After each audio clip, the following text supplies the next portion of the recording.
Saudações, gente bonita. Mestre Líder aqui falando em Goiás, 7 horas da manhã.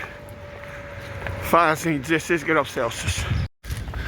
Pessoas, em primeiro lugar, claro, bom dia. Em segundo lugar, vamos tentar compreender algumas coisas que eu mesmo ainda estou no processo de compreensão.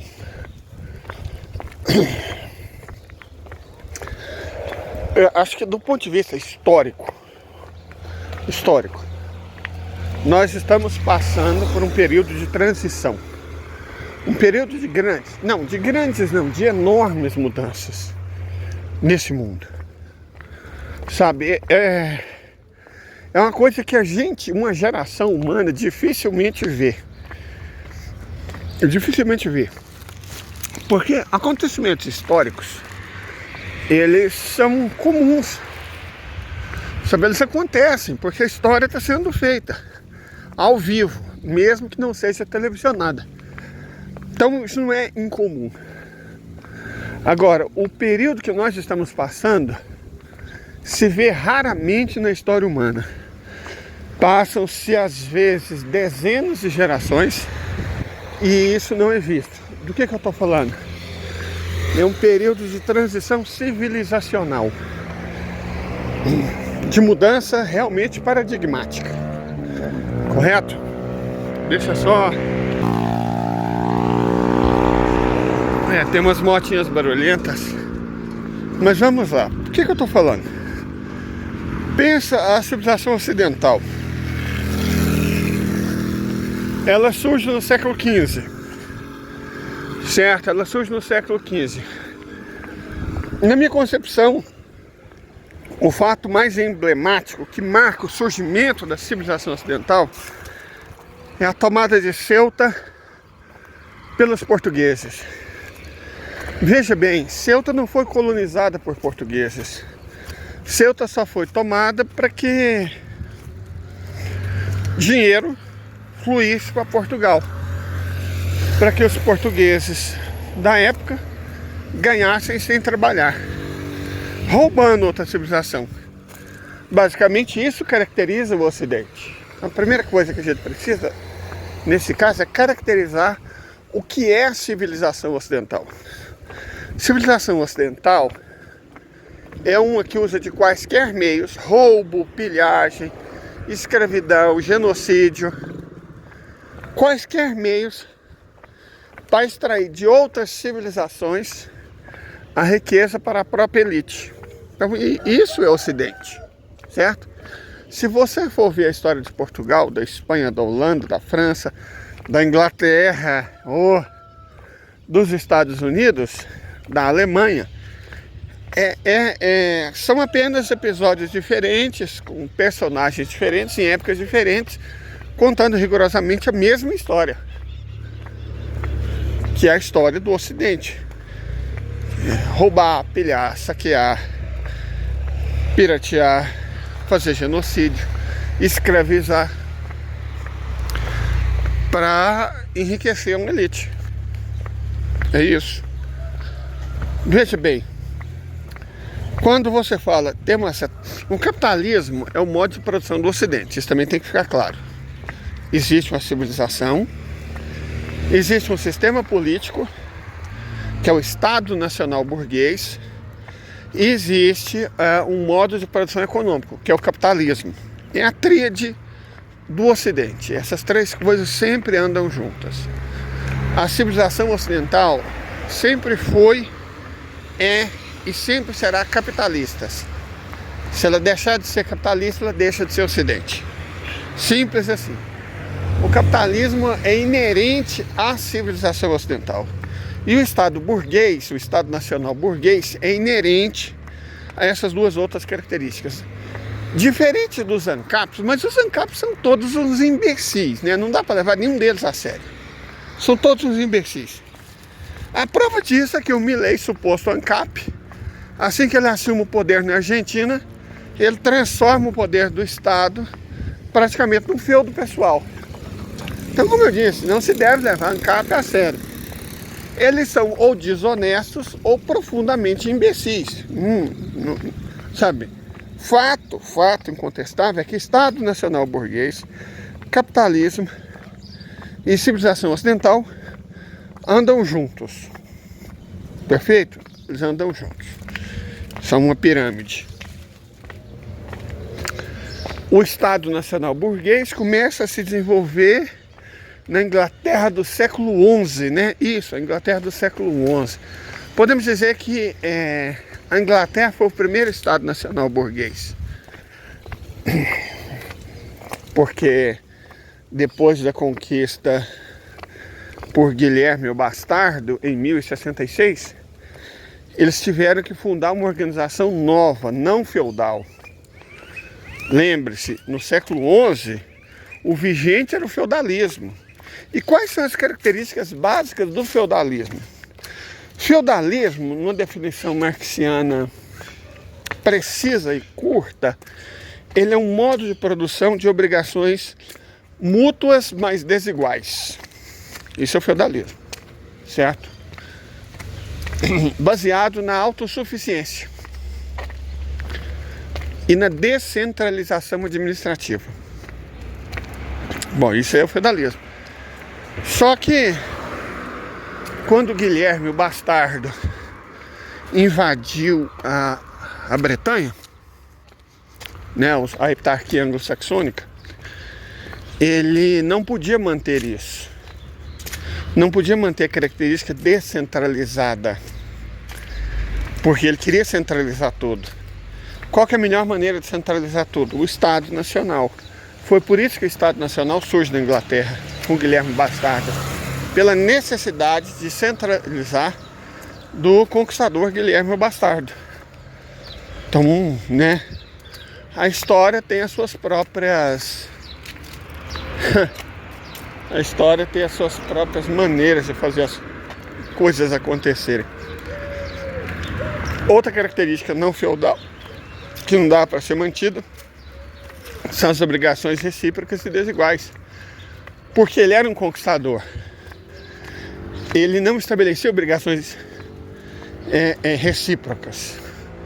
Ele, na verdade, eliminou quase toda a antiga nobreza anglo-saxã. Sobraram muitos poucos nobres britânicos dos tempos anglo-saxões. A maioria é descendente da nobreza germânica.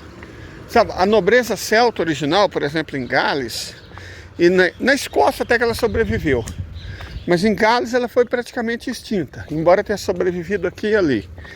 Mas a nobreza original celta, a nobreza original anglo-saxã, ela praticamente desapareceu. Existiu, continuou existindo aqui e ali, mas é quase uma curiosidade estatística.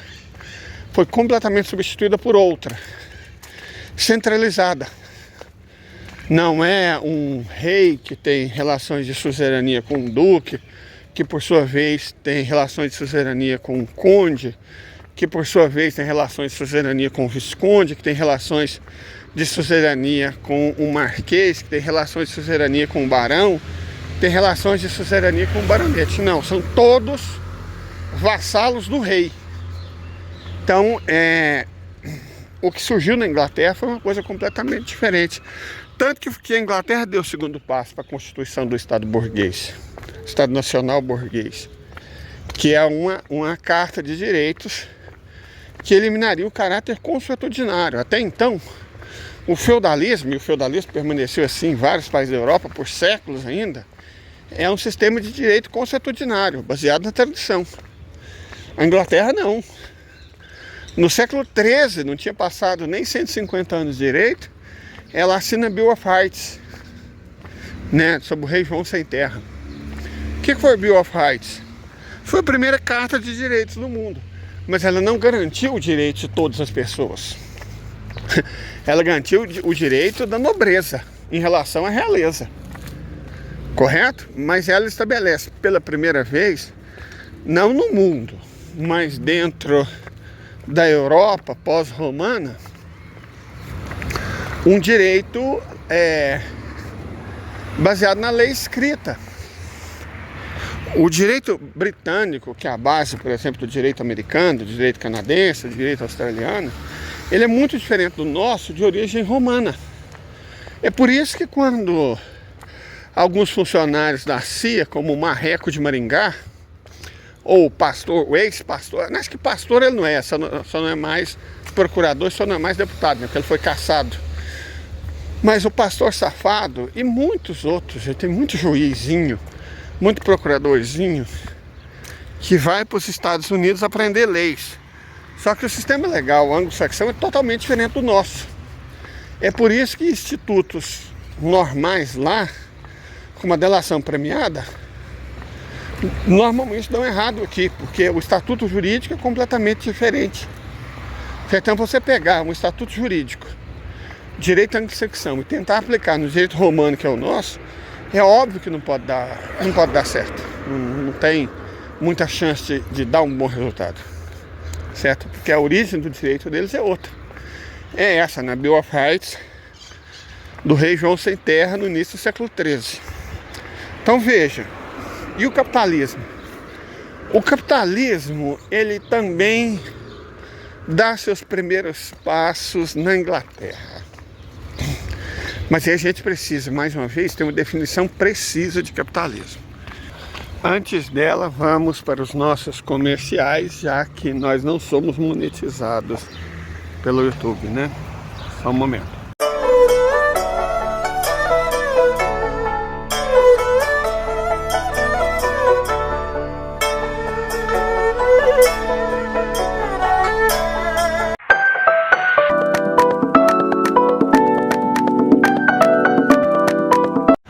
Pronto. O que é capitalismo? É importante definir bem o capitalismo, porque muita gente considera capitalista até iPhone, considera que o mercado é capitalista, que a propriedade privada é capitalista. É dessa interpretação profundamente equivocada do que é o capitalismo que surgem os idiotas que dizem que a China é capitalista. Ah, a China tem mercado, a China tem bilionários, a China tem pessoas que buscam lucro, então a China é capitalista. Cara, isso é muita burrice. Isso é muita burrice. Porque as pessoas tomam por capitalismo coisas que existiam milênios antes do capitalismo. Na verdade, é por isso que outras pessoas ainda mais idiotas dizem que o capitalismo sempre existiu. Na antiguidade existia comércio, então havia capitalismo. Oh, santo Deus, gente, quanta burrice! Não, gente, comércio não caracteriza capitalismo. Busca de lucro não caracteriza capitalismo. Ah, mas na Bíblia tem menção a trabalho assalariado. Isso é capitalismo de forma nenhuma. Basta ver no Brasil. A elite brasileira construiu um país capitalista a partir do trabalho escravo. Então, o trabalho capitalista não tem que ser necessariamente assalariado. Correto? Isso deveria ser óbvio, mas o nível de formação intelectual brasileiro é de um modo geral baixo, né? E o da direita chega quase na miséria intelectual. Chega a ser constrangedor, na verdade, chega a ser constrangedor. Eu fico com vergonha. Sabe, a sensação que passa é essa, de profunda vergonha alheia. Quando eu vejo o nível de alguns debates, eu falo, santo Deus. Bem, enfim, o que é o capitalismo? Simplificadamente, é um modo de produção no qual os trabalhadores estão separados legalmente dos meios de produção. Como assim? Os trabalhadores estão separados legalmente dos meios de produção. Mas vamos continuar, já explicar. Modo de produção no qual há separação legal entre trabalhador e meio de produção, e graças a esta alienação, o fruto do trabalho social é apropriado pelo proprietário dos meios de produção, não pelo trabalhador. Pronto, essa é uma excelente, ouso dizer, definição do que seja capitalismo. Pode anotar ela sem sofrer. Isso é capitalismo. Mas agora vamos tentar entender os detalhes, que é onde, né, o inferno mora neles.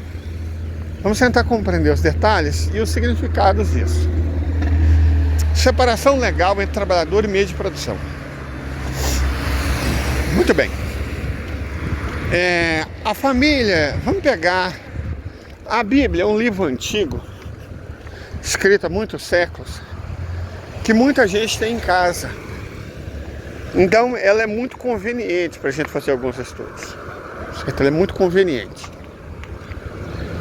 Vamos pegar, por exemplo, um pequeno empresário da época romana. Jesus, filho de José. Jesus era carpinteiro, filho de José, que também era carpinteiro. Correto? Jesus era carpinteiro, filho de um carpinteiro. O que significava ser carpinteiro no primeiro século da Era Comum? Basicamente, você teria que ter suas próprias ferramentas. Então, o meio de produção, as ferramentas, a oficina, a madeira, pertencia ao trabalhador. Fácil de entender, né? Modo de produção. Naquela época era escravismo. Mas a característica que nós estamos buscando... Gente, eu acho que eu sei onde tem uma carpintaria aqui. Eu acho que do ponto de vista didático vai ajudar se eu for até lá. Se meu fôlego der, eu vou lá. E ela é inclusive de um amigo meu de infância. Então eu acho que não tem problema eu mostrar a lógica capitalista funcionando nela e explicar a diferença entre o carpinteiro Jesus, filho de José, e o carpinteiro Jardel, meu amigo de infância. Essa diferença ilustra muito bem o que é o capitalismo. Mas vamos voltar. Jesus, carpinteiro, filho de José, também carpinteiro, tinha uma carpintaria. Naquela época o significado era mais amplo do que costuma ser hoje. Era em Goiás, tem uma profissão que a gente chama de carapina. O que é carapina? Carapina é um carpinteiro especializado em construção de casas. Certo? Casa normalmente tem madeiramento. Isso é difícil fazer uma casa sem madeira. Acho que mesmo essas casas quadradas, caixa de sapato, pintadas de tom pastel, mais modernas, eu acho que não precisa de tanta madeira, né? Mas as casas antigas, as casas da época que era feita por pessoas, todas têm madeira. Olha lá, a madeira, você tá vendo? As casas têm madeira. Então o carpinteiro que trabalha na construção de casa, em Goiás, a gente chama de carapina. Certo? Carapina, é um tipo específico de carpinteiro. Diferente do carpinteiro que só faz basicamente móveis. O Jardel, meu amigo carpinteiro, ele é do tipo de carpinteiro que faz móveis. Inclusive muito bom. Se vocês quiserem um móvel de qualidade, vocês podem contratar ele sem problema nenhum. Ele é responsável. Vocês sabem que os carpinteiros em geral são meio enrolados. Ele é responsável e ele tem a própria carpintaria. Quer dizer que ele tem funcionários que trabalham para ele. Essa é a diferença. O Jesus, o carpinteiro, aprendeu o ofício com o pai, José, o carpinteiro, que provavelmente aprendeu o ofício também com o pai. É muito comum que os judeus exerçam profissões manuais. De um modo geral, eles são bastante habilidosos, porque as profissões vão passando de pai para filhos por dezenas de gerações. Então você acaba ficando muito bom naquilo que faz. Certo? Os judeus costumam ser ótimos no trabalho manual. Muito bons. Joalheria, orivesaria, relojoaria. Eles são muito bons. Especificamente Jesus era carpinteiro. Filho de José o carpinteiro, provavelmente neto, bisneto. Né? Você pode tranquilamente retornar o, os ancestrais carpinteiros de Jesus, talvez até o cativeiro da Babilônia, porque Jesus também era rabino. E rabino costumava ser uma profissão hereditária. Os rabinos não pertencem à religião hebraica original. Na religião hebraica original, o papel mais importante da classe eclesiástica era o dos profetas.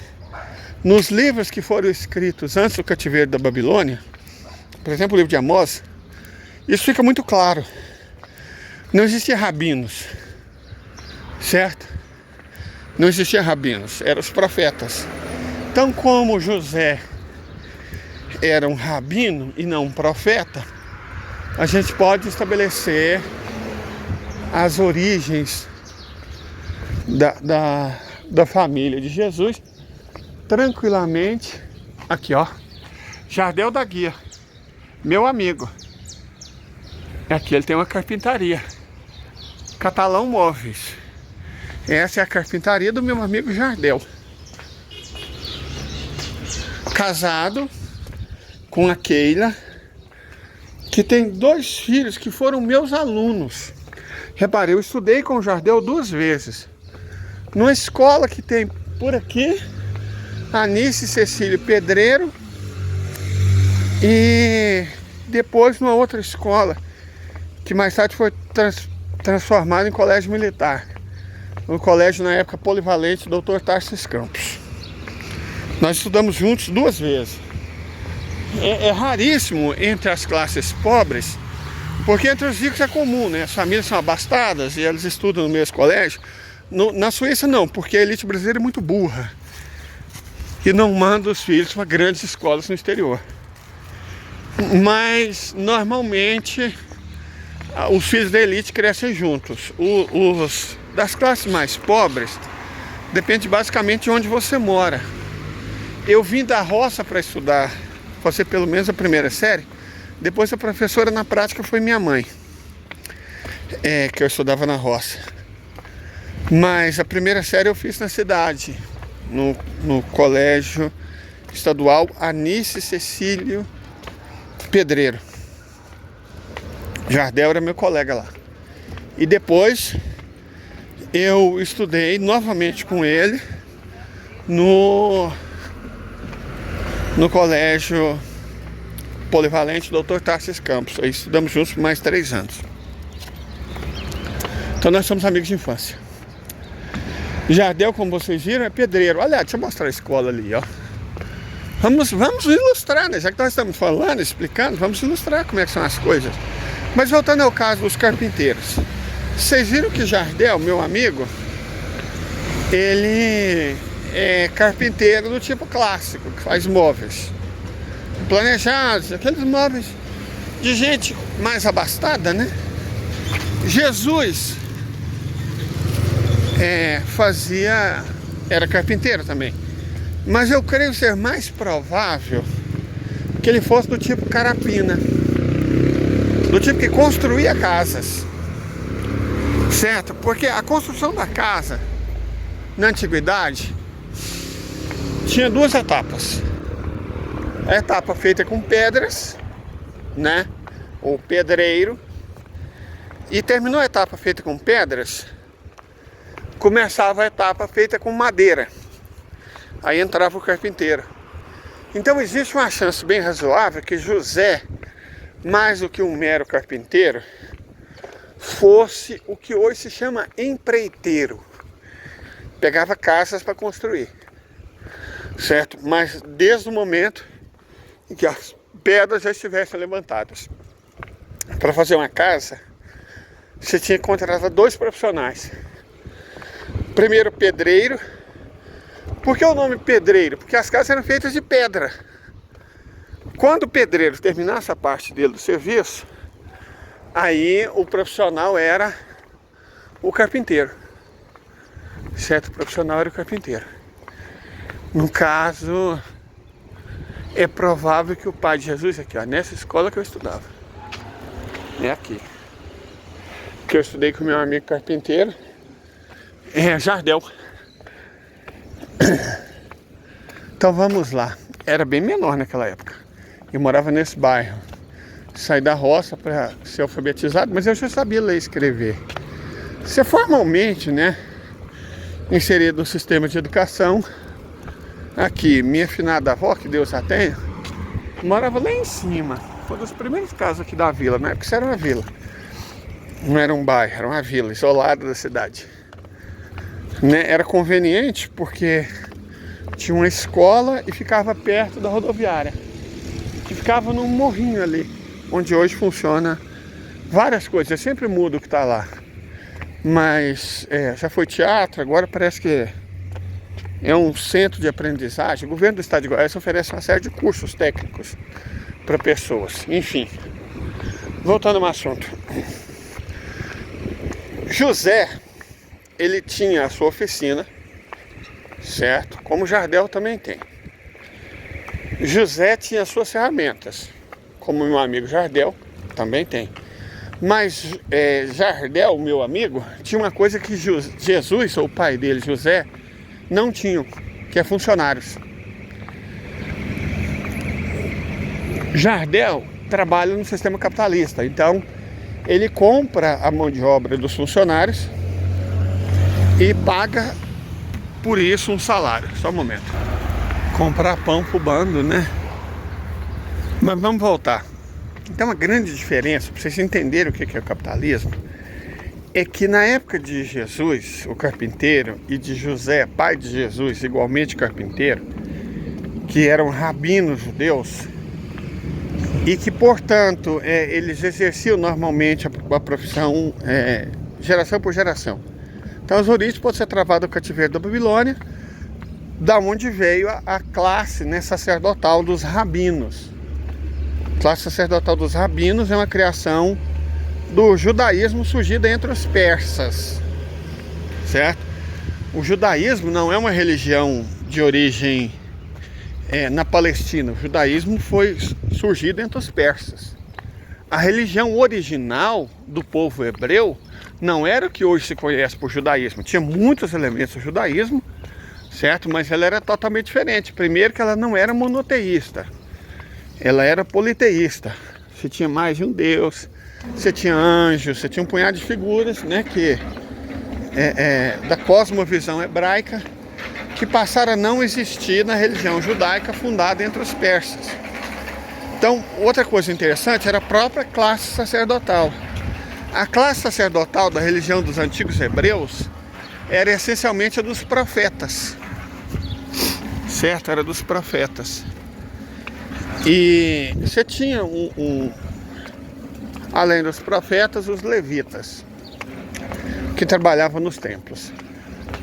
Quando Ciro o Grande trouxe de volta a classe sacerdotal que tinha sido exilada, porque não foi o povo que foi exilado, o povo permaneceu, ninguém que é agricultor disputando terra, só foi exilada a classe sacerdotal e a classe dirigente. Quando essa classe volta, a classe sacerdotal tinha aprendido alguns truques novos entre os persas. Foram os indo-europeus e não os semitas que inventaram o monoteísmo. Tanto que existem as mais antigas religiões monoteístas do mundo, não são semitas, são indo-europeias, certo? Então eles aprenderam que Deus era um só, sumiram com a deusa, sumiram com um punhado de coisa, e fizeram modificações profundas na estrutura eclesiástica da religião tradicional. Eles acabaram com o poder dos profetas, né? Porque entre os judeus que ficaram também muitos profetas, certo? Como eu disse, a maior parte do povo judeu não fazia parte das 10 tribos, não fazia parte dos que foram para cativeiro na Babilônia. Não, a maior parte do povo permaneceu e continuou exercendo a religião tradicional. Ah, eles tinham muitos deuses estranhos. Sim, tinham, porque não eram monoteístas. A religião original não era monoteísta, ela era politeísta. Sabe, negar isso é negar o básico da história. As histórias, muitas histórias do Velho Testamento foram escritas depois do cativeiro da Babilônia, e não antes. Foram narrativas criadas depois, pela classe sacerdotal Pera aí. Olha o tiozinho, tá que ele é bonitinho. Ele é bravo, né? Feroz. É um cachorrinho feroz. Ai, ai, mas ele é muito bonitinho. Ai, ai. Então, gente, voltando à questão aqui.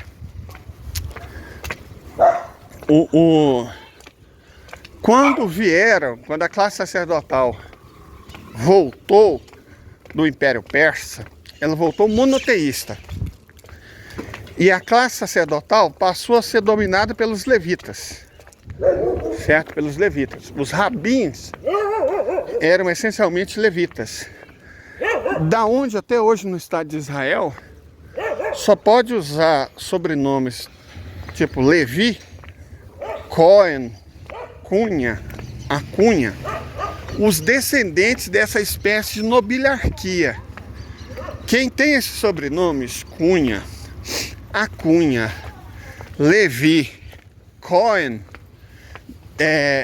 de certa forma descende da antiga classe sacerdotal persa, que fundou a religião judaica e pôs ela amarra nos descendentes dos hebreus que viriam constituir a civilização israelita. Então a civilização israelita é uma coisa, a civilização hebraica é outra. A civilização hebraica era politeísta. E o grosso da classe sacerdotal eram os profetas. A civilização israelita é outra, totalmente diferente. A língua do povo, que era o hebreu, foi extinta, substituída pelo aramaico, que era a mesma dos assírios e dos babilônios. Mas a língua da classe sacerdotal permaneceu o hebraico. O hebraico era a língua da classe sacerdotal, era a língua morta usada pela classe sacerdotal. Isso é comum. A igreja ortodoxa etíope ainda usa o amars. A egípcia ainda usa o copta. A igreja ortodoxa ainda usa o eslavônio. A igreja católica usava até pouco tempo atrás o latim. Né? Os hinduístas ainda usam Pali e Palavi.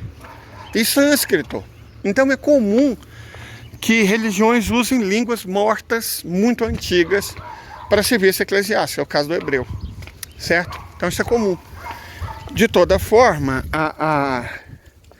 quando essa classe sacerdotal nova chega e basicamente escraviza a população original, foi provavelmente nesse período que surgiu a família dos carpinteiros José e Jesus.